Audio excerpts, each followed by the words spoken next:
Hello guys, আজকে ভালকি মাচানে একটা ভোল্টাসের AC problem ছিল। তো সেখানে একটু ঝামেলায় পড়তে হলো।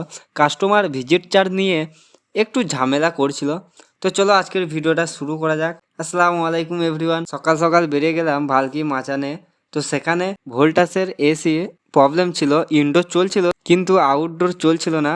তো প্রথমে ভোল্টেজ চেক করে দেখি 106 ভোল্টেজ আসছে, তো প্রপার 220 ভোল্ট আসছে না।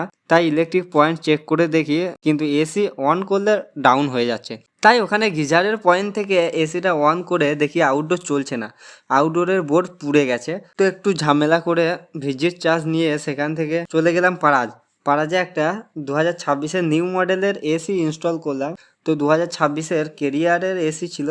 তো এখন 2026-এর নিউ কেরিয়ারের এসিতে ভোল্টাসের মতো নিউ ইনস্টলে কোড আনলক করতে হচ্ছে। তো আনলক করে এসির কুলিং দেখে সেখান থেকে চলে গেলাম হরপুর। তো হরপুরে একটা ডাইকিনের এসি ফ্রি সার্ভিস করে বাড়ি চলে এলাম।